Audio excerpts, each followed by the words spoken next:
Digging out after a major winter storm dumped snow across the region. The cleanup expected to take days.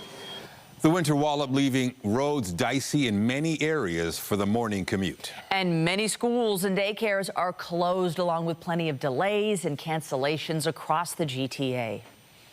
Good afternoon. We begin with cleanup efforts currently underway. The storm system that delivered the winter wallop has now moved on, leaving us to deal with the snowy aftermath. CTV's Janice is live outside. She's been braving the outdoors today to bring us an update. How is it, Janice? Hi, Michelle. It's actually quite pleasant outside. The snow stopped. It's not that cold outside. In fact, in the background here, there's actually a lot of kids that are on a toboggan hill. Now, the city was expecting up to 23 centimeters, and what they got is very close to that. So the transportation director is asking people to be patient as they try to get all the roads and sidewalks clear, especially given another major dumping is expected on Saturday. It was a rough commute to work today. Cars spinning their wheels, buses stuck or unable to make it up inclines. Meanwhile, people were stuck trying to dig themselves out from under the white stuff. Yeah, I have some meetings today, so gotta get out of the house and get to the city. I think last year our biggest was like 6 inches. Not very much. This is ridiculous. Way too much. Way too much. Schools and daycares were also shut down for a snow day, which means parents had to come up with ways to keep their kids occupied. Schools are closed and I get extra hand. Otherwise, I'll be in the snow. City crews were kept busy overnight and this morning dealing with 15 to 20 centimeters of snow. They started with salters on expressways before moving to arterial roads, and then they transitioned to plowing with 1,400 pieces of equipment on our streets. You're going to be looking for this particular sign. If you see it, you cannot park there. At 10 p.m., the city's major snowstorm condition came into effect, meaning parking is prohibited on designated snow route locations. And as of this morning, we have issued close to 700 tickets. Those who weren't careful also found themselves trapped by plowed snow, like these folks caught on the on-ramp at Yonge and 401. It's heavy. It's actually pretty heavy, and as you can see, there's quite a lot of it to do. Meanwhile, back at home, others were just trying to deal with the snow themselves. You get these warnings from Environment Canada, and sometimes they just don't seem to pan out. And, well, this time I think maybe Environment Canada got the last laugh on me. But it's truly a real Canadian winter this year, that's for sure. A Canadian winter and a snowfall we haven't seen the likes of since March 2023. Now, the city's transportation director is also asking people, if they can, to clear the snow from their sidewalks. But remember, push that snow onto your own property, because that will make the whole clear-up effort a lot faster. Reporting live, I'm Janice Golding. Now back to Nathan. Thank you, Janice. And all regions across the city are sharing their experiences from this blast of snow. Whether it was trudging through snow-covered streets on the way to work, waking up to a patio covered in several centimeters of accumulation, or the challenge of commuting by transit. These are the sort of days where we all have a personal story to share, and we'd love to hear yours. A lot of snow out there. And with that in mind, hey, send your photos and videos from this GTA snow day directly to us right here at CTV News Toronto. It's so easy. All you have to do is text your content to 10400, and we'll be sharing some of our best across our newscasts and digital platforms. Again, text your photos and videos to 10400, and a reminder that standard message and data rates apply. It's a far different drive now on the 401 compared to rush hour. This is a live look at the highway, looking west from Kipling. The express and collector lanes are clear, and any remaining snow has melted. And that's a far cry from the difficult drive first thing this morning. OPP Sergeant Kerry Schmidt joins us live. Good to see you. So you were on the road during the morning rush. What were you seeing? Well, I was up at 5 o'clock. There wasn't much traffic, but it built very quickly. And by 6 or 6:30, there was a lot of traffic volume out there. It was still snowing, and it was crawling. Unfortunately, because of that, we were getting tons of vehicles, stuck in snowbanks, stuck in windrows as the plows were trying to clear the highways. And then as the congestion built, we continued to get more and more traffic building, which slowed down the plowing operations, which just aggravated the issue with vehicles getting snowed in and plowed in on the shoulders. So we had dozens and dozens of vehicles stuck in snowbanks and minor fender benders sliding off of the highway onto shoulders, into ditches, into the walls. Nothing too serious, but by the time the system moved off to the east and the salt started activating and melting that snow, that's when we started seeing speeds increase. And now, all later in the morning, we've been dealing with more serious collisions, higher speed collisions, now also with injuries involved as well. But I'm glad you were saying earlier there were no serious injuries. How are the roads looking now? Yeah, much better. They're still wet. We're still below the freezing mark, and there is still propensity for icing conditions in that area. And there may still be snow on some of the shoulders, some of the ramps. There could be the odd windrow that needs to be cleaned up and plowed. And so we just want drivers to really understand that you need to pay attention, particularly in this time when your confidence is going up because you think we're back to regular driving conditions, but there still are issues on a lot of the secondary roads and areas that have not seen that maybe that second run of snowplows come through. So, yeah, it's getting much better. It looks mostly wet, but there are still issues out there that we're dealing with. Yeah, good point. When I was coming into work, I noticed a few cars and trucks with a huge, thick amount of snow on the roof, like they didn't even dust it off. What are some of the common driving mistakes people are making in a storm like this?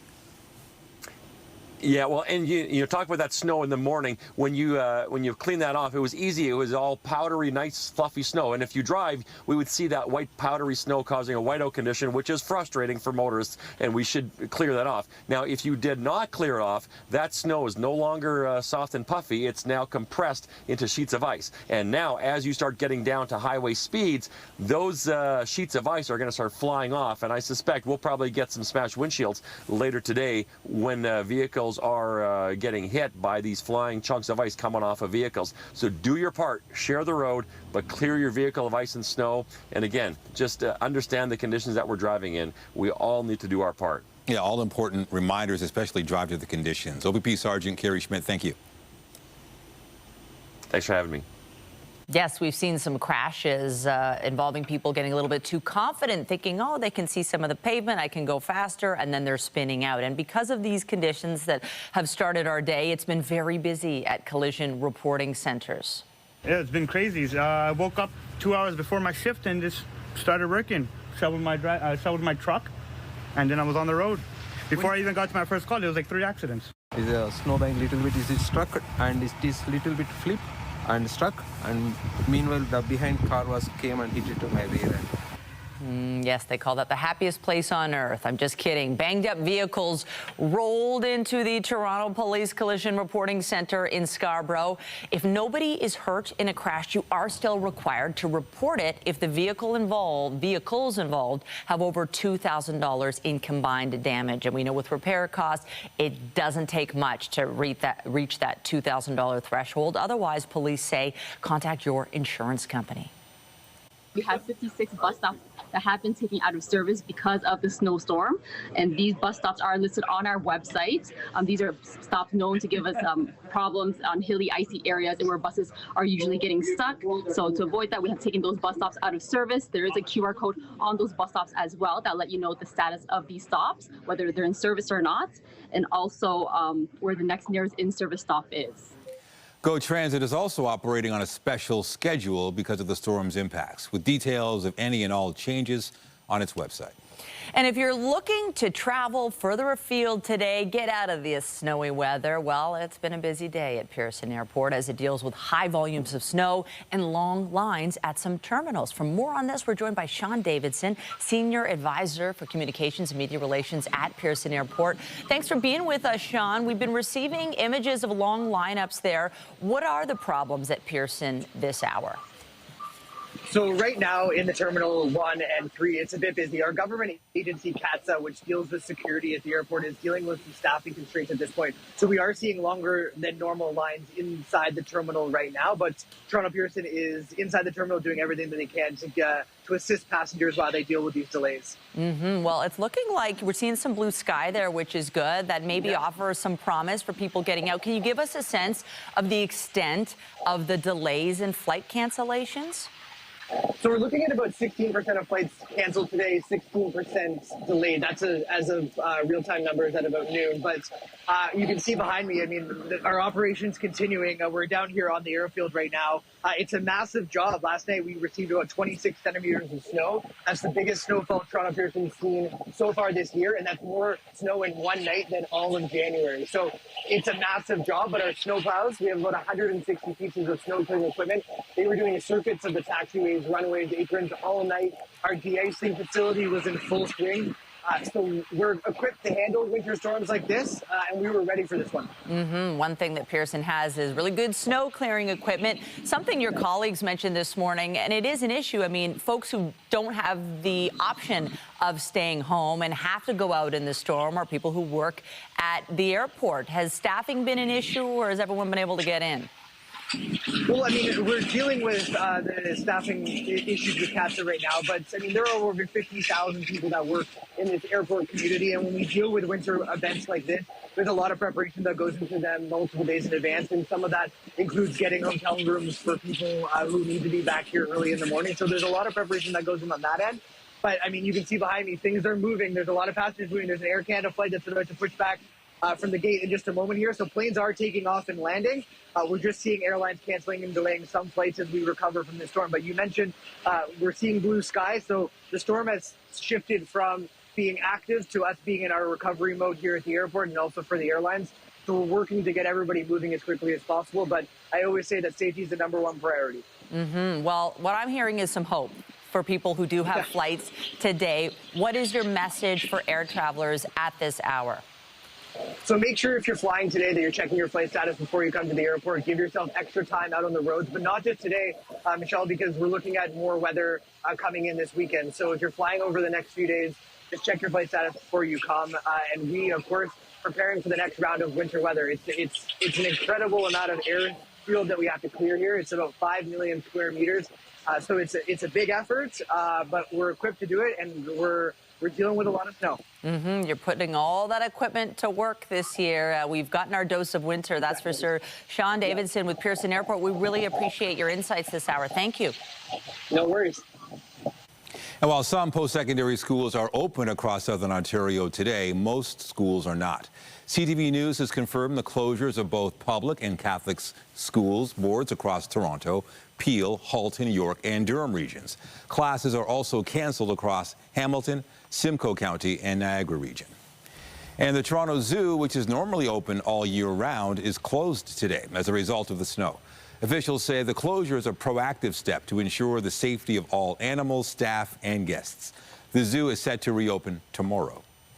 Now, still ahead, U.S. President Donald Trump says today is the day he will talk more about sweeping reciprocal tariffs on America's trading partners. Those details are coming up a little later in the newscast, but we want to continue our storm coverage, and let's get some specifics on this weather event. How are conditions this hour? Not looking too bad as we look at the skyline. How much snow did we get? Let's bring in CTV's Lindsay Morrison for a look at the current conditions and the numbers, Lindsay.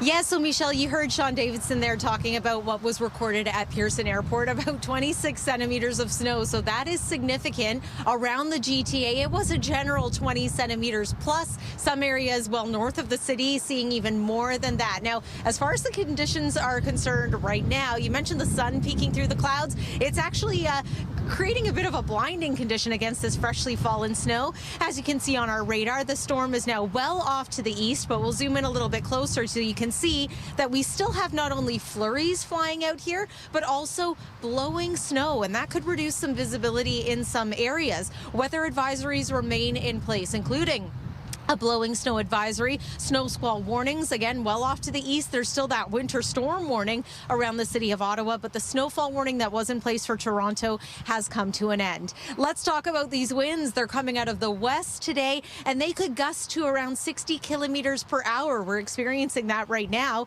in some areas. Temperature-wise, you know what? We didn't really end up making it all that warm overnight last night, and that kept the majority of the precipitation that we saw in this neck of the woods as snow as opposed to mixing or rain, hence why those snowfall totals checked out at around 20 to 25 centimeters. So there's more snow on the way, if you can believe it. It's coming for this weekend. We're going to talk about that. We'll also have your Valentine's Day forecast straight ahead. But for now, Michelle and Nathan, I'll send it back inside to you. All right. Thanks, Lindsay. Appreciate it. And in the hours before the snowstorm hit, Toronto police say 2 officers were sent to hospital after they were assaulted by a driver. Investigators say this happened when the 2 officers stopped a vehicle from entering a filming location in Etobicoke. This was around 1 p.m. near Evans Avenue and Browns Line. The driver was arrested with no immediate word on charges. The officers were listed in non-life-threatening condition. Well, it's definitely not a snow day for the provincial leaders as we reach the halfway point in the race. 3 of the 4 main party leaders will be making announcements today. CTV's Queen's Park Bureau Chief Siobhan Morris is live with the latest. Siobhan. Well, this is a down day for Progressive Conservative leader Doug Ford coming back from that trip from Washington. There are questions, though, about whether he used that trip for partisan gain. It's something the NDP says they'll be writing to the Integrity Commissioner about. This morning, we saw Green Party leader Mike Schreiner in Caledon talking out about against the signature PC highway, Highway 413. It's something Schreiner says is unneeded, will cause deep environmental damage, and be very expensive. We found Liberal leader Bonnie Crombie in Elmville, a community just outside of Barrie, a community she says doesn't have a family doctor at all, a problem that is rampant across the province. There are over 200 communities across Ontario, which is about half of them, that also don't have a family doctor. The statistics are astounding. The Ontario Greens are announcing today, reaffirming our steadfast commitment to canceling Highway 413 and redirecting the 10 to 12 or plus billion dollars it will cost to build it to higher priorities for the people of Ontario. NDP leader Marit Stiles will be in Sudbury this afternoon unveiling her platform for Northern Ontario. All 4 party leaders are headed that way. They're all converging on North Bay tomorrow for a Northern Issues debate.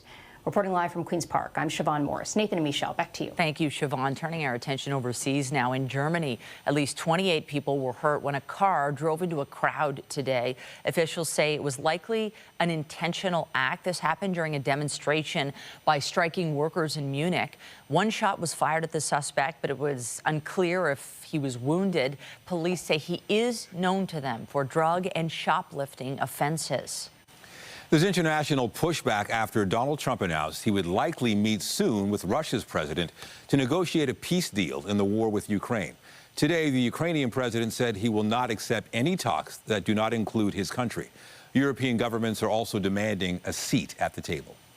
If there is agreement made behind our backs, it will simply not work, because you need, for any kind of deal, any kind of agreement, you need Europeans to implement this deal. You need the Ukrainians to implement this deal. Trump's approach appeared to sideline Volodymyr Zelensky and seemed to identify Russia as the only player that matters in ending the fighting. Today, the U.S. Defense Secretary denied America has betrayed Ukraine by launching negotiations about its future without Kyiv's full involvement. Canada has said Ukraine must be involved in any talks. In the Middle East, Hamas now says it will release the next group of 3 Israeli hostages as planned. The 3 men are scheduled to be freed on Saturday. There was no immediate comment from Israel on the announcement, but it should resolve a major dispute over the ceasefire in the Gaza Strip. Hamas has threatened to delay the release, accusing Israel of violating the truce. Israel then threatened to renew its offensive if the captives were not freed.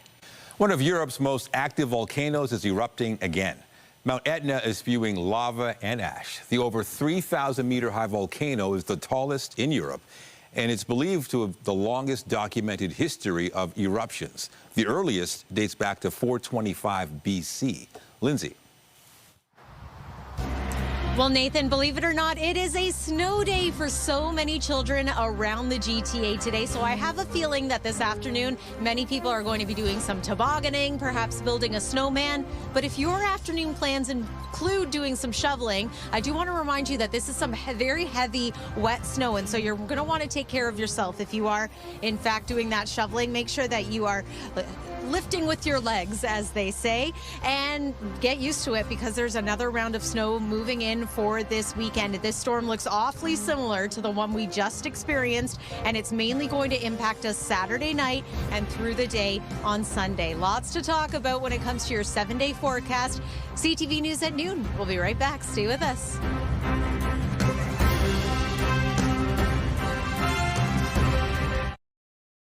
Donald Trump's been talking about reciprocal tariffs for days, and at 1 o'clock this afternoon, he's scheduled to provide details of his plan.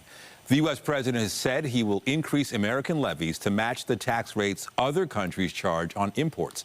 But it's unclear whether he's going to sign an executive order on the tariffs today or simply make a case for them to the American people. The duties could have a dramatic effect on the world economy. And as Siobhan mentioned, Doug Ford and his counterparts from across the country made their case against the U.S. tariffs at the White House yesterday. The premier said they had a good, constructive conversation with Trump's deputy chief of staff and his director of presidential personnel. And CTV's Scott Hurst joins me now with more on all of this. Scott, the outcome of that meeting in the U.S. Capitol, what are you hearing about that? Nathan, to put into perspective how serious the threat of these tariffs are, how significant and detrimental it could be to the Canadian economy, and the push to get them delayed or at least, or at best get them knocked off the table completely. This is the first time all of Canada's premiers and territorial leaders have been in Washington, D.C. at one time. So you mentioned they had that meeting in the White House. It was a late scheduled meeting that a group of them were able to get to the White House and talk to some senior officials. They didn't get a chance to talk with Donald Trump directly. They didn't get to the Oval Office, but as you mentioned, they met with the Deputy Chief of Staff and the Director of Personnel. Let's hear from both Ontario Premier Doug Ford and Quebec Premier Francois Legault, and then we can talk more after that. We had a very constructive conversation. We appreciate the Trump administration facilitating this literally in the last minute, and we're grateful. We listened, we communicated, and we look forward to further conversations. We discuss ways to come back with a good relationship between Canada and U.S. and I think we had answers or ways to progress. All right, so some answers there, ways to progress. Obviously not a clear sign that tariffs are off the table, anything but. You might be hard-pressed from the premiers to knock Donald Trump off his message about tariffs. He's been very pro-tariff for quite some time, and they seem to be a key part of his agenda, help raise revenue to pay for some promised tax cuts. But it kind of mirrors what we heard earlier from the finance minister, Dominic LeBlanc, meeting with one of Trump's key picks for his cabinet, and that is Commerce Department Secretary Howard Lutnick. And that meeting, which took about 90 minutes, LeBlanc says he got some clarity on how the Trump administration will assess Canada's progress on fighting fentanyl and tightening border security. Of course, that ties directly to the threat of 25% tariffs on all goods that we do know now we've got that 1-month reprieve at least, Nathan. All right, CTV's Scott Hurst with the very latest on this trade war. Thank you. Thanks, Nathan. We turn our attention back to another big story of the day, storm cleanup. It was definitely a bit of a slog heading in. I don't know, how did you feel hitting the roads today? Well, funny, some roads were clear, but there were still many roads that had not been plowed yet. There was sidewalk that had not been plowed or shoveled yet. So tough just walking. I mean, imagine with a stroller trying to push through. It's almost impossible to do that. But I guess the positive side for the kids, they get to toboggan. I never even thought of that. Kids are, at least in my neighborhood, the toboggan hill is raring to go today. And yeah, there's no school, but it's an interesting week because, Lindsay, tomorrow is a PA day for the TDSB. So a lot of the kids were going to have their Valentine's parties today. So my kids this morning actually were a little bit disappointed not to go to school. I couldn't believe my ears. I mean, a snow day, this is what you wish for, Lindsay, as a kid. Oh, no kidding, Michelle. I am sorry to hear for those kids, but you know what? We're going to have to celebrate Valentine's Day next Tuesday after Family Day because, yeah, it is a bit of a long weekend for many around southern Ontario. And you know what? I never complain about a snow day. I will always be working on a snow day. But for those watching from home today, I hope you're enjoying some hot chocolate before you get back outside and build a snowman. I wanted to point out this big snowbank out here. I'm standing outside of our CTV News studio, and to me, I know this has been a couple of storms now, but this just represents a little bit how much snow we've had really just in the last month here. And when you compare it to last year, we didn't have a lot of these big juicy storms. As mentioned earlier on, it's been about 2 years since we've seen more than 20 centimeters of snow in one go, and that happened here. The storm itself is gone, but look at the winds, and we're still seeing blowing snow and flurries out here. So we're not in the clear, and we're certainly not in the clear when it comes to this weekend. Let's get to your forecast. Weather is brought to you by the Pressler Law Firm Injury Lawyers. You don't pay unless they win. So still some advisories out there, and we woke up this morning to freshly fallen snow, upwards of 20 centimeters in many areas. What we're seeing right now is footage from Whitby, Ontario, a beautiful community, of course, and I think it was probably nice and quiet if you went out for a walk early this morning. Looks quite lovely. We are hopeful that we'll see a little more in the way of sun this afternoon, but we do have to remember that there are still watches, warnings, weather advisories in place, including a snow squall warning. That's what you see there in orange. So the traditional snow belts really the ones being impacted today. There's a burst of snow happening around London, inching toward Kitchener-Waterloo as well, and then just streaming to the south of Georgian Bay, starting to get some snow. So there goes our big system, still bringing snow to Ottawa, Montreal, and now parts of Atlantic Canada. We're going to say goodbye to that one, and then we're going to welcome another just in time for the weekend. First, though, we get a little bit of a break tomorrow. Just going to pause this here through the overnight hours to show you the chance of lake effect snow coming off of Lake Huron and Georgian Bay, thanks to those west and northwesterly winds. And then here's Friday. So again, peaks of sun, maybe some clouds still, and then look what happens as we make our way into the day on Saturday. Another round of snow is going to move in, and this isn't just a Saturday situation. It looks like some of the heaviest snow could fall overnight Saturday into Sunday and then be with us through a good portion of the day Sunday. Doesn't that look awfully similar to the storm we just had? It's very early, but here's what models are indicating as far as snowfall amounts. Yes, perhaps again upwards of 10 to even 20 centimeters of snow. Again, here's a look at the temperature. We're now at -4 degrees, so the temperature is rising, but it is going to be a cold night tonight. We're forecasting a low of about -10 degrees. That's after we're going to bump up that high today now to about -4 degrees. Mainly cloudy skies, still very windy. Again, it is going to be chilly through the night tonight. I want to briefly talk about your Valentine's Day forecast. It is going to have some sun. It'll be pleasant for spending some time with your sweetheart. And then a look at the 7-day forecast shows a stormy winter weekend. And on Family Day, conditions are going to improve, but it is going to be quite cold. We're going to keep playing in the snow here today, Nathan and Michelle, outside of our studio, but I'll send it back inside to you. It's good packing snow. Maybe I will build a snowman. I think you I'll should. talk to you soon. That is the best part. All right. Thank you, Lindsay. Well, a new pop-up event at Hotel X in Toronto is promising to transport visitors back to the golden age of gaming with 80s and 90s classic arcade games available to enjoy. CTV Jessica Smith is live at Hotel X with a look at the setup. Jess, back in my day, it was Miss Pac-Man. What are the games that you're seeing now? So I see Frogger, we've got Skee Ball here, Mario Kart, some of the classics, Nathan. But it is so much fun. We're getting a little bit of a preview. It opens to the public tomorrow. I'm joined by Matt Black here with Hotel X. You're the Director of Marketing. Talk to me about why you guys wanted to bring this back, because you had this before, but I feel like it's one of those things that resonates with so many people. Yeah, it's been a lot of fun the 3 years that we've been doing it. So we wanted to bring it back again, change it up, do some different games, and it's perfect just in time for Family Day weekend and then rolling all the way into March break.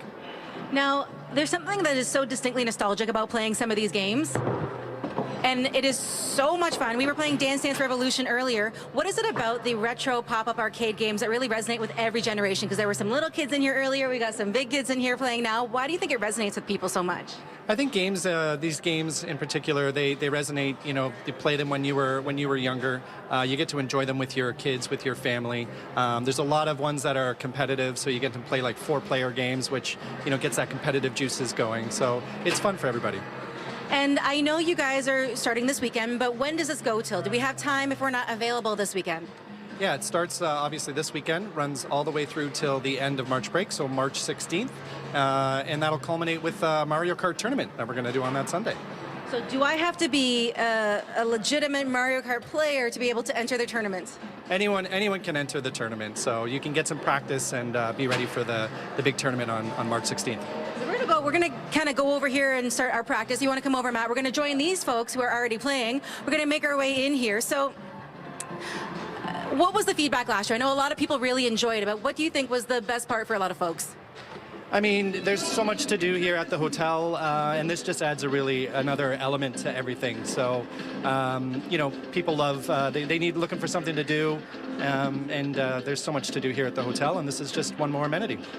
Listen, you had me at Mario Kart, so again, anybody can enter the contest on March 16th to play the Mario Kart tournament. It's open to just about everybody, and I feel like I might have an inside scoop because I'm getting to play today. But again, this is open to everybody. It begins this weekend for Valentine's Day. It runs through until Family Day. We're going to get our race on. We're going to send things back to the studio, and hopefully somebody wins. Me. I'll send it back inside to you guys. Oh, you got the competitive spirit. Love it. Have fun. Ugh, what a fun way to spend the afternoon. Still ahead on CTV News at noon, the disturbing rise in cancer cases across our country. What health officials are saying about a troubling trend.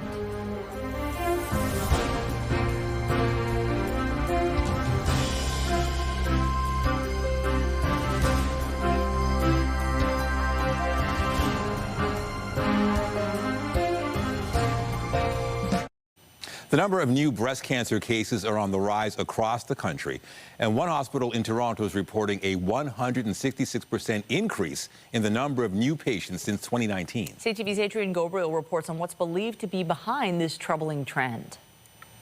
Breast imaging centers like this one are now seeing more patients than ever before. As a first-line worker, I'm very well aware of the increase in patients that we're seeing. According to Statistics Canada data that excludes Quebec, there were nearly 21,000 new cases of breast cancer across the rest of the country in 2019. The Canadian Cancer Society estimates that number increased to 30,800 for 2024. We know that during COVID, there was a less number of people being diagnosed with cancer. We now anticipate that we will see that number come in at a much higher rate and at a higher incidence of progression of cancers.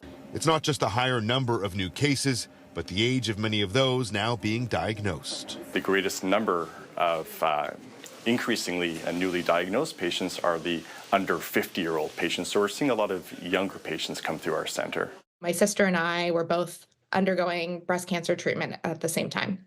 In 2023, Robbie Spring was diagnosed with breast cancer at the age of 35, just weeks after her 43-year-old sister was also diagnosed with breast cancer. Both were tested regularly because years earlier, their mother had also battled the same deadly disease. I just didn't want to call my mom. How can I tell her that she's actually has two daughters going through cancer at the same time? Like, one is a nightmare, but two. Thankfully, Spring and her sister, as well as their mother, are all alive today. But for many others, the outcome can be tragically different. The earlier that breast cancer can be found, or any cancer, the more treatable it is. For Robbie Spring, she hopes her personal breast cancer journey, as well as her family's, serves as an awakening for women across Canada to advocate for themselves. Adrian Gobriel, CTV News, Toronto.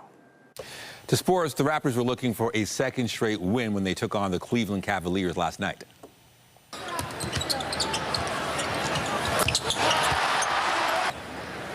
The Cavs jumped out to a big lead early and held off Toronto to secure a 131-108 win.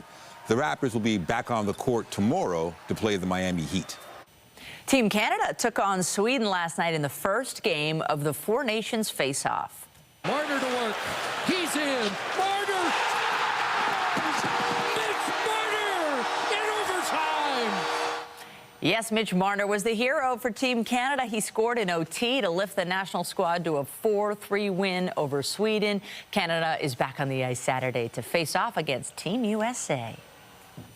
Well, it's been 2.5 months since Taylor Swift took over Toronto with her Eras tour, and at the time, you'll remember, it was the hottest ticket in town. And many people who had seats decided to resell them to make thousands of dollars, but some say they're still waiting to get paid. CTV's Pat Foran has this consumer alert. I had purchased 4 tickets for Taylor Swift. Mustafa Hamid of Toronto is a Taylor Swift fan. He was excited to purchase 4 tickets to her Eras tour for $365 each.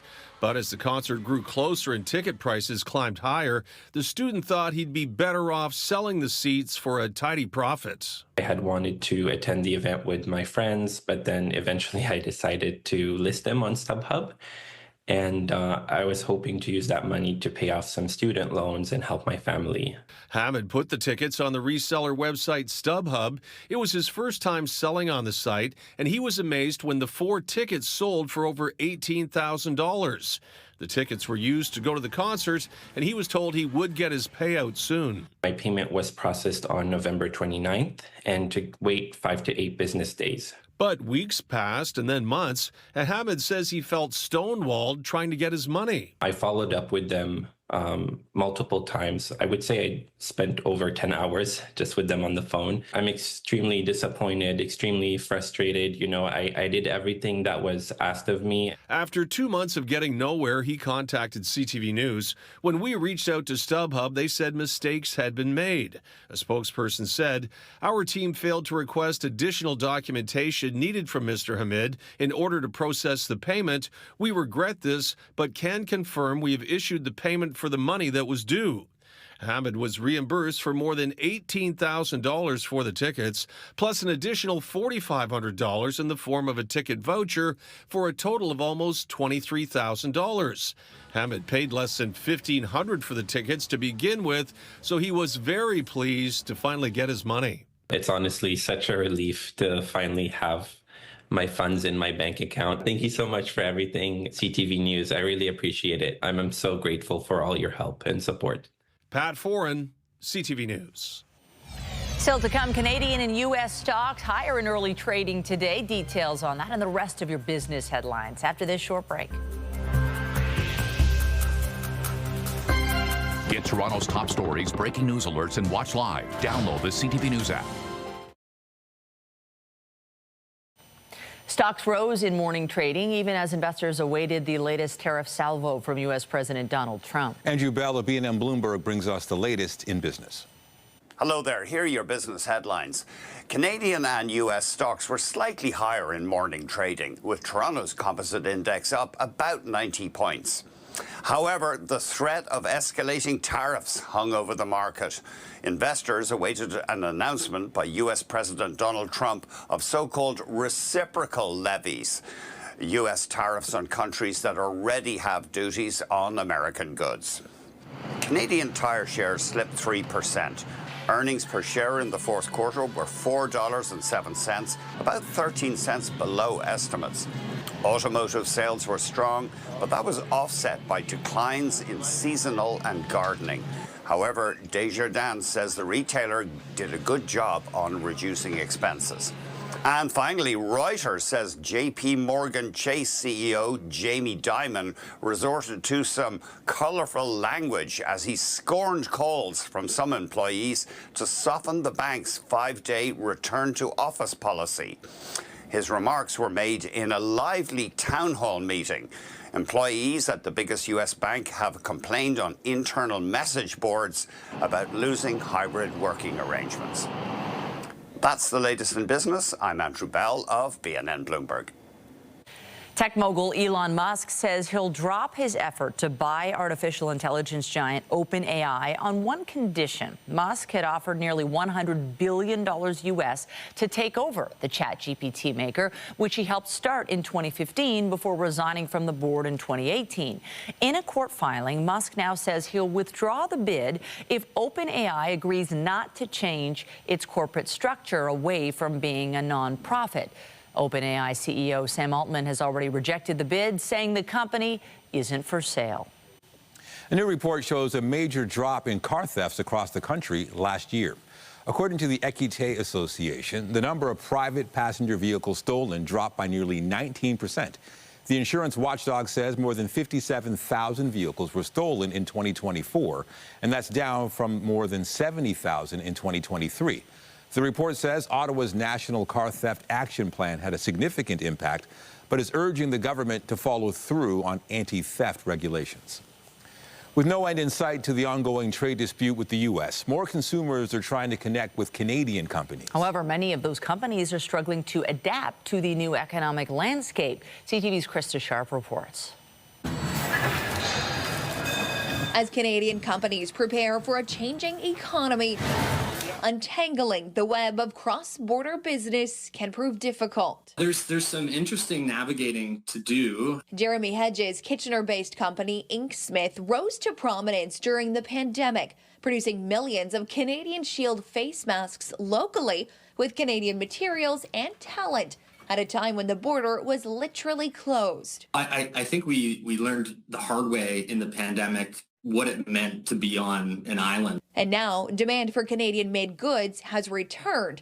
Websites like supportontario-made.ca, an index of goods that have undergone their last substantial transformation in Ontario, are getting a lot more clicks than usual. And last month alone, we had 78,000 people visit the website, which is very much higher than it normally is over the last 4 years. Normally, it's maybe 20,000 people. The site is run by Canadian manufacturers and exporters. I think it raises awareness, and it also allows, businesses to talk to each other. CEO Dennis Darby says it can be difficult to be a 100% Canadian or Ontario company, mainly because the U.S. and Canadian economies have been so interdependent for so long. On any given day, there are thousands of trucks that are going back and forth between Canada and Ontario and the U.S., and those are carrying everything from parts to ingredients to finished products. Hedges, who still runs his companies out of Kitchener, says finding a way to be more domestically dependent will take time. It's going to be a big challenge. Krista Sharp, CTV News, Kitchener. Coming up, the cost of love. If you're looking to celebrate Valentine's Day tomorrow, you may want to prepare to spend more this year. We'll have that and some of your snow day picks after the break.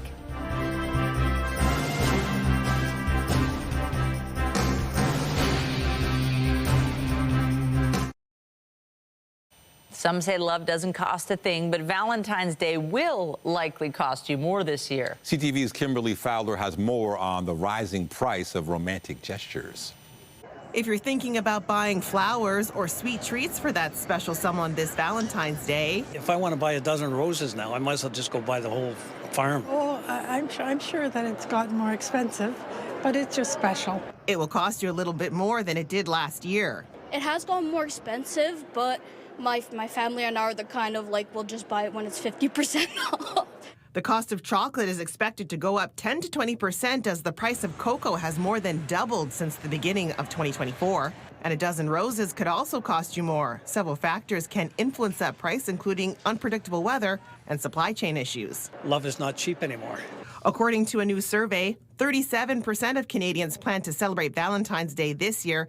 That's down slightly from 39% last year, and an even bigger drop from 2023. While fewer people are celebrating Valentine's Day this year, those who are planning to spend just as much as they did last year or more, and many are deciding to shop local. We've had a couple people come in, even to our bakery in Carleton Place, actually saying that they want to support local stuff, like local businesses and growing businesses. Dining out remains the most popular choice, with 4 in 10 people heading to restaurants for Valentine's Day.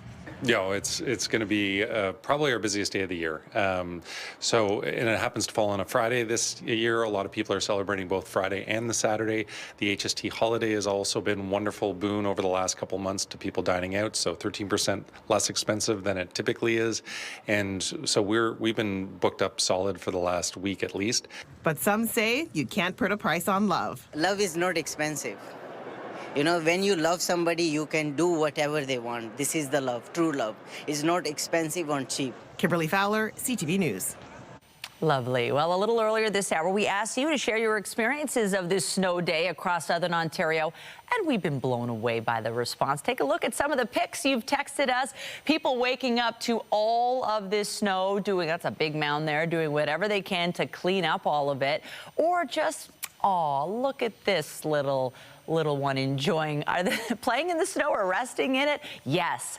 Fabulous Fort weather. Thank you so much for sharing all of your pics today. We love seeing this. Ooh, that deck is going to be tough to shovel out of. Yes, so you can send your pics and videos directly to us right here at CTV News Toronto. Text 10400, and we'll be sharing them on our newscasts and digital platforms today. Again, text your photos and videos to 10400. Make sure to let us know your name and location, and a reminder that standard message and data rates apply. Guess who else is out in the snow? There's Lindsay. Hey.